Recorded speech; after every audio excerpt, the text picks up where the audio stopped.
So to follow up on the Abyss guide, I wanted to make a short follow-up video adding a few tips that I have discovered from watching a few of people's clears, looking at the comments down in the Abyss guide video, just to possibly help you, anyone out there who still are struggling in trying to clear the 5.2 Abyss. So let us start off with the information that I have found for the past 2 days.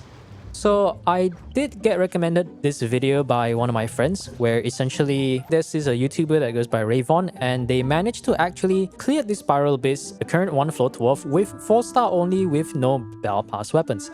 I actually did check out both of the 2 other videos and it seems like they've been doing clears for a while, and essentially the tip here is that, like as you can see here, I'll just visualize it right here. If you're interested in the video, I'll leave the link down in the comment section below. Go check him out. This is a very good run, very high skill, very well played thing.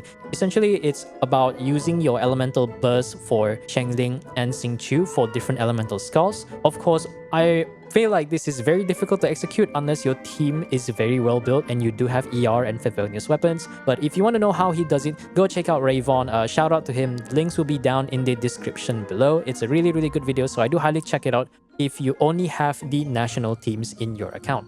For another run that I did find, there's also another example where we had SLaN here with a very well established YouTuber apparently, with Sucrose National and Hazel Aggravate for the current Abyss. And I'm gonna mute this part. So essentially what he did is that he basically, because the Wolflord mechanic only triggers at 70% HP, if you're good enough or you have the patience to do so, it's possible for you to try to not do as much damage as you want to, and it is very much possible for you to kind of glitch him out into continuing doing the attacks.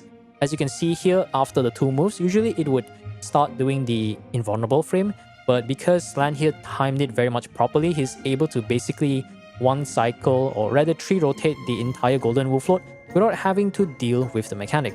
Of course, granted, this is a very DPS build and a very well-built team for a national team. So if you can do this, that's one thing you can do. Otherwise, then you can just go with the other strategies that I've already mentioned. Once again, shout out to SLaN here. Feel free to go check out the comment. I'll be linking their channels and the video down in the description below. For the first half, I've seen another run by SLaN too, running Ningguang Hyperbloom. I think it was with Kirara instead. So a few people have mentioned how Hyperbloom can also be used against the Tenebrous Papilla, and I'm actually quite curious to see how Burgeon works, so I'm going to be showing you a little bit of a demonstration to show you how effective Hyperbloom can get for the second half if you're having trouble with the Mimic plant. Okay, right, so Hyperbloom.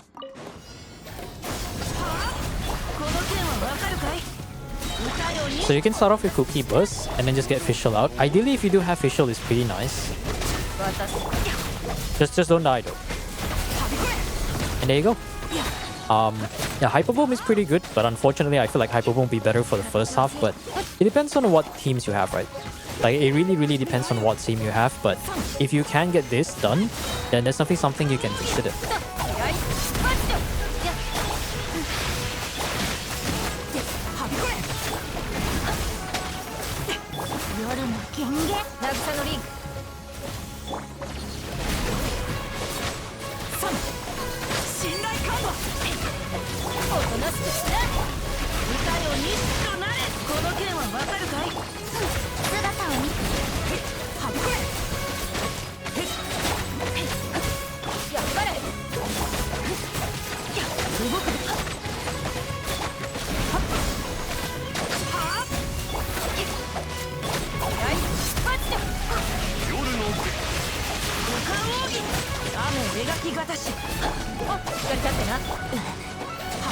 He's fine. And there you have it. So I already tested Burgeon and it does work pretty decently well. And Amber paired together in this team is kind of decent, although I would say the overall DPS is quite lacking. So unless you have a really good team for the first half, I think this Burgeon team alone is going to have a bit of trouble. But the point of this footage is to demonstrate how Burgeon can actually clear the Tenebrous Papilla shield and pair it together with Amber's Burst, which does do quite a lot of hits, which is why she's one of the reasons why she's viable in certain Viridescent or VV Vape teams. So yeah, here's the run.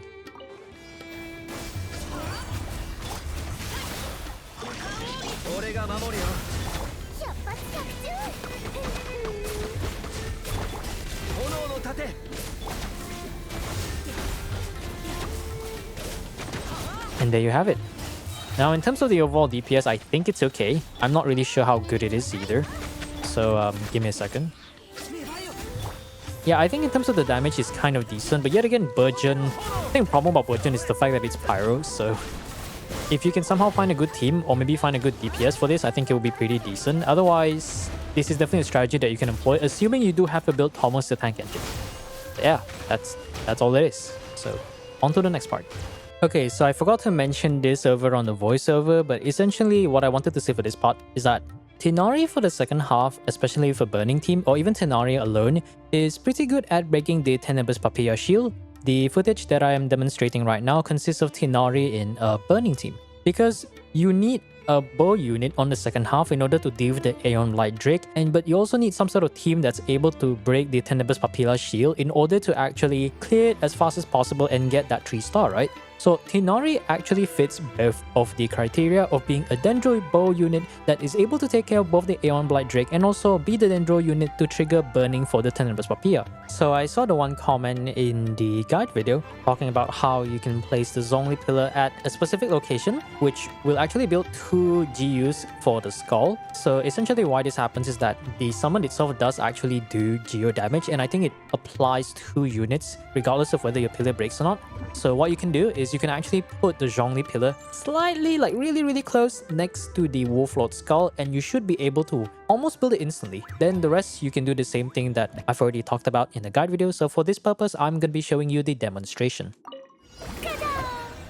And also just a little weird little thing. So when you start, right, if you walk like somewhere around here, it's completely... Okay, note that the Wolflord move is RNG, but if it moves here, at least I find that when I tested in this position, it does tend to do the ramming attack. But it is completely RNG, so I don't exactly know what triggers the attack pattern for that, but I can probably talk about how you're going to be able to dodge it. There you go. So you go to the right, then you go to the other side of the right when you turn around, then you can set off your rotation. But this, he will only be down for like 5, around 10 seconds-ish, so if you're playing Navia, like what I found, you can probably get like around 2 shots around here. So you charge right around here and bam. And then he should already be on the invulnerable phase. Now I'm gonna get some shots in to get some energy if we can. And then I'll just bring back my Furina summons. Okay, so this is for the purpose of demonstration. There's gonna be a skull right here. So you want to put like right around at the back just to be safe. Then you can get like, see 2, you can get 2 hits like there. And then just wait for another pulse and that should be done. And what you can do is you can run to the other side. There you go. So if you're running on the 3rd skull when he does this move, just try to not get hit, otherwise it will do lots of corrosion damage. So what you can do here is just like here, and then wait for it a bit, and just set up your rotation. It's already going to be done anyways. And then he's going to be going down, and then just make sure the Zhongli pillar stays there. And I'm just going to wait for a few more seconds before the rotation comes back, and then we're good to go with Navia. So yeah, hopefully that tip helps. I think there is someone who mentioned about Yoon Jin or something. So hopefully all these extra tips maybe help some of you guys be able to clear and get that 36 stars on the current abyss. But it's okay to give up if you don't want to try, because you're only really missing 100 gems, which isn't really enough for one pull.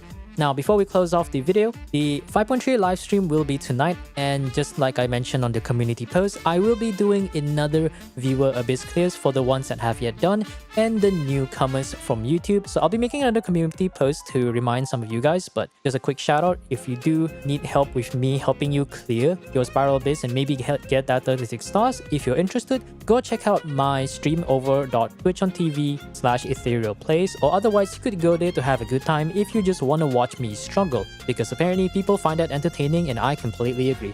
Otherwise, if you're going to be stopping over my stream, I'll see you guys there tonight for the 5.3 live stream. And for the others, hopefully you found this video useful, and for those who haven't seen the part 1 of the original guide, I'll leave a link down in the description below and also at the end of the video.